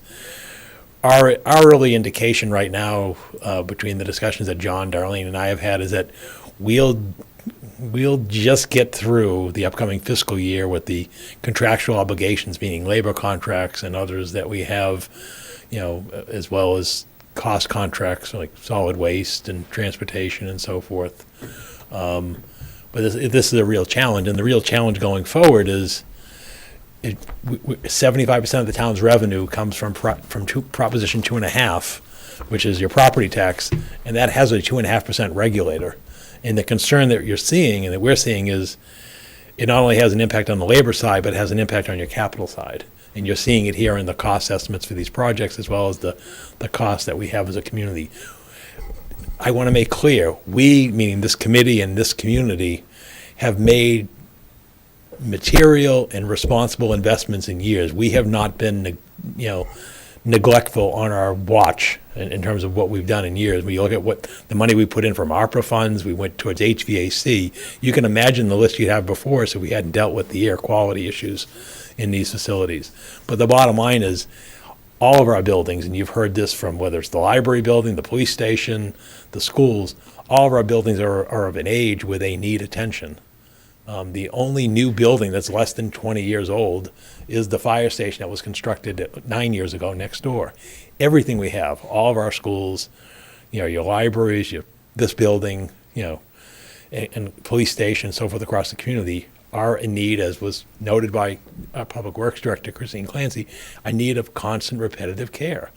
And to me, the key things we have is we have to do the essentials. If you're a parent or a stakeholder in this community, or a voter or resident, what have you, 36,000 people, most of their time, they're not paying attention to what's going on in this room or what this community is doing. But if these things fail, they're really not excusable. People are going to look at us and say, why aren't you doing the fundamentals? What do you mean the roof's leaking? How could it be that the elevator doesn't work at the school and a special ed student can't get to classroom X or classroom Z?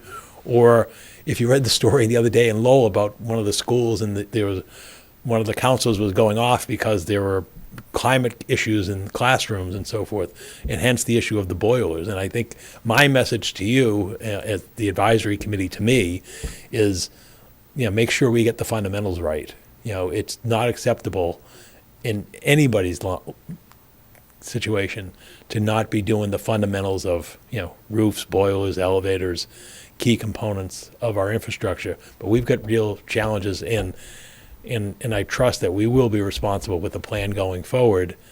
And so that's what I want to share with you is, you're right, the challenges are real, the cost constraints are real as well, but we've just got to, come back here in a week and come to some semblance on a responsible plan that we can say to the community with good faith, we think this is the right plan forward, and we'll be back, as because there's more to come. And I think that's the message that I hear and have seen. And again, you're fortunate that many have been on this committee for years, and we're fortunate we have a management team in this room and others who've been in this room who have been here a long time and can continue to meet these challenges. So thank you for your attention this evening. Thank you, Mr. Manager. One of the things I wanted to mention, so to help us, I know we have a very difficult task coming up. What I'll do is I'll email out those worksheets that we've used in prior years in Excel format so that each committee member can, fill in what they think are the most worthwhile projects, and that will help us, because then if we see a consensus, say, for example, if 4 or 5 committee of the members vote for a certain project, we don't have, we can spend time, we could then focus our time, make better use of time at the next meeting, if we know we have a consensus on some of the projects. I did want to mention, too, our next meeting will be next Thursday, December 7th. It's actually not going to be in this room. It's going to be, because there's another board that meets once a month that needs this room. So the school department graciously offered us the school committee meeting room at 230 North Road, and we're going to be meeting 1 hour later. We'll be at 7 o'clock, so 230 North Road, the school administration room, and we'll also have a Zoom link. So I'll send that out. But we will be, if you could, preferably if you can make it in person, that would be great. If someone can't, then we have the Zoom link. So I don't know if there's any other questions or anyone wants to discuss anything that we haven't already discussed. But Just like last year, I appreciate if, like Jay had sent the priority and Christine has talked more.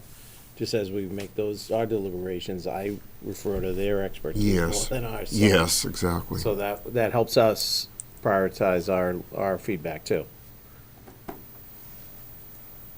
On one question related to affordability, we talked about the budget request versus the amount that was funded in previous years. With rising interest rates, how does that translate from a bond cost perspective to what we can afford, and is that something we need to take into account? Yeah, we're fortunate in that because we're issuing municipal bonds, even though interest rates are definitely up, they're still going to be way under 5%. I mean, I'm budgeting and my forecast I'm using, because we're only, for most of these capital items, we're going to be going out maximum of 10 years in most cases. Some things may lend themselves to 15 years, but I would say the lion's share is going to be 10 years or under. Smaller trucks or small equipment is 5 years. You're talking most likely somewhere in the neighborhood of 4% or under for an interest rate. I'm just trying to be on the conservative side, or maybe under that. I would say it probably adds, from where we were a couple of years ago, it may add another 150,000 a year in interest costs. It depends. But last year we used a target number of just over 4 million, was about 4.4. And then we had like good couple 100,000 of recapture. So our net cost was down around 4.2 million. This year, I would say that our target should be around 5 million. I've worked on a projection, shared that with Paul and Darlene, and, we think that's, given all the needs that we have, we think that fits into the town's financial plan fine going forward. And So- what would the number be the next year? Right, it's going to be, right, it's most likely going to be north of 5 million, but we'll work on that. Just given all of the unless inflation, I don't see that taking a break for a while. That's something that's something that has to be solved really at the federal level, but I think we'll monitor things, and monitor the economy. That will also have an effect on inflation. So, if there's any other questions or discussion, if not, I'd entertain a motion to adjourn. I move to adjourn. Second it? Seconded by David. All those in favor of adjourning, please say aye. Aye. All those opposed? We're adjourned. We'll see you on December 7th. Thank you, everyone.